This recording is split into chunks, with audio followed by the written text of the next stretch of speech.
Hey everybody, it's Jason with Parallel Reality coming back with you here today with an article from Red State. This is dated February 12th.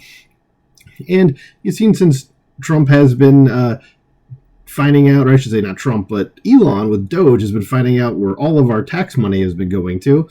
The Democrats have been coming out and being like, oh my God, this is horrible. There's a constitutional crisis. But that couldn't be further from the truth. So this article is entitled, The Constitution Isn't Having a Crisis, but the Democrat Party sure as heck is. So let's see what they have to say. And there's a picture of Chuck Schumer acting like a goblin, apparently.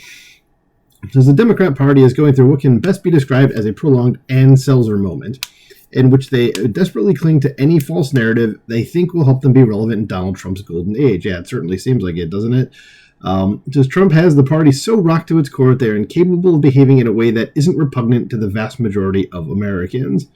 It says, if you'll recall, Ann Selzer was the gold standard pollster who released a poll the weekend before Election Day, conveniently, just as Kamala Harris was tanking with voters, showing Harris beating Trump by 3% in Iowa, the very same poll that Trump won by plus 8% in 2020 and nearly 10% in 2016. It says, based on Selzer's wildly bad numbers, Trump ended up beating Kamala by a whopping 13%.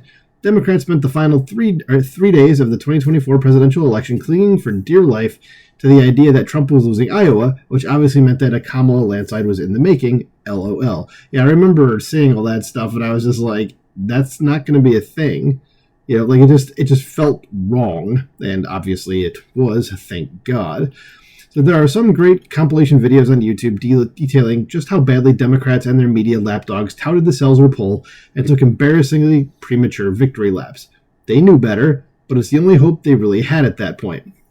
And Selzer was much more competent than candidate Kamala, so they bet everything they had on Selzer, and they lost big time.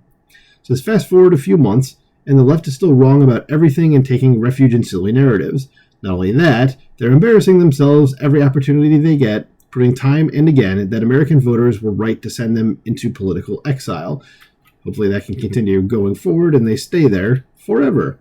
Because right now, the false narrative they're pushing is, of course, constitutional crisis. Never mind the fact that none of them questioned who was in charge during the 4 long years that dementia-riddled Joe Biden occupied the Oval Office. The fact that Donald Trump is doing what the voters sent him to do is hair on fire awful, and we're this close to seeing our country collapse. Just for instance, and here is from Conservative War Machine. I do not follow them on X. It says, legacy media has their marching orders, some pictures here. I'm not going to click on this. But you can see the words constitutional crisis kind of everywhere. Right here, right here, right here, right here. So right here, yeah. So they basically were told to say, now that we know that USAID has in all likelihood been funding a lot of these places, especially Politico, no wonder they parrot each other. They've all been given the same marching orders, right? It says, now it's nothing new to see Democrats and the legacy media spot the same talking point as if they're all taking marching orders from the same place. Because they are, and they always have. But the reason they've gone DEFCON 1 so early into Trump 2.0 is because the crisis isn't with Trump or the Constitution, it's within the Democrat Party. The fake constitutional crisis being pushed this week is meant to deflect from the fact that the Democrat Party is leaderless, directionless, and in a full-blown meltdown. And Trump is exposing them more every day. And then a new section here called Leadership. It says, who exactly is leading the Democrat Party right now? Chuck Schumer, Hakeem Jeffries, Maxine Waters, Kamala Harris, none of which are very good picks in my opinion. It says, traditionally, a former president would act as some sort of unifying figurehead when a party is out of power. Joe Biden is certainly in no condition to lead anything, and even if he were, his policies were garbage and firmly rejected by voters. I don't think it was necessarily even him doing those things. I think it was whoever was running the Oval Office for him doing those things. But I get the point.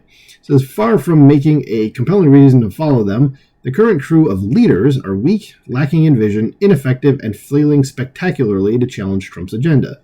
Next section says, intra-party warring. It says, the Democratic coalition is fracturing as radical progressives who have forced their party way too far to the left, demand extreme policies that alienate everyday Americans.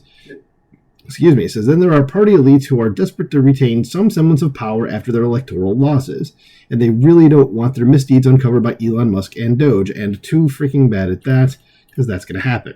So the two sides are stepping all over each other to fill the leadership void, but both sides are extremely repugnant to everyday Americans. And the Democrats don't seem to know that, or they just don't care. I'm going to go with, actually, probably is a combination of both of those, but I'm going to go with more, they just don't care.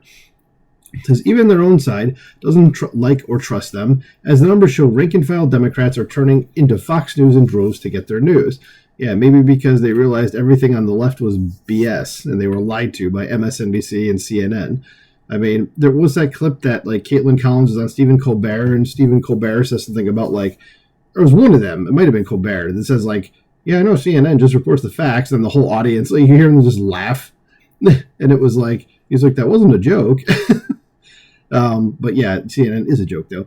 So next section, constitutional crisis, in scare quotes. It says, since they're incapable of offering real leadership or an appealing vision of America, Democrats have resorted to what they always resort to, tired talking points.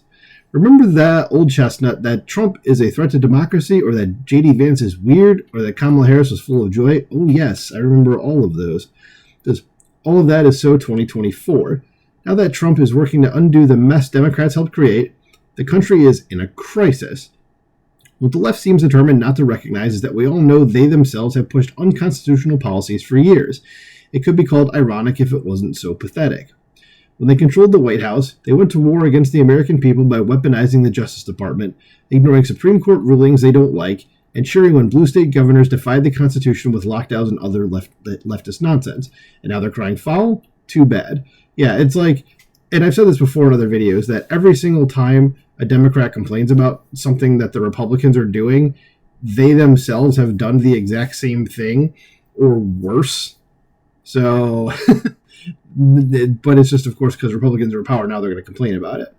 So it says Democrats, in their own words, says it's a party in crisis. Just listen to them. And then here's that same tweet from before, but then from Rapid Response 47, which I believe actually is Trump's Rapid Response. Oh, this is a great video. Watch this. This dude's outside the Department of Education, and Maxine Waters is like, this guy won't show me his ID, and this dude just does not care. And you should definitely go watch it. It's like a 2-minute video. It's pretty good. And then from George, this guy, I think it's pronounced Behizzi. Apologize if I said that wrong, but he follows a lot of Trump stuff, and he posts some pretty fun stuff as well. And I'm not going to read that, but you can see what it says. And yeah, this woman she's a nut job, and she's crazy. Oh, that's the end of the article. Okay. But yeah, it says listen to their own words. So the article is linked below, and you can go ahead and play these at your own leisure. So yeah, there you go. That is it. So do you think there's a constitutional crisis out there? Do you think this goblin right here is helping things out at all? What do you think? Because there definitely isn't a constitutional crisis, and anybody telling you that is just repeating liberal media talking points as far as I'm concerned. So let me know what you think about this in the comments below. Please like, share, subscribe, and I'll talk to you soon. Bye.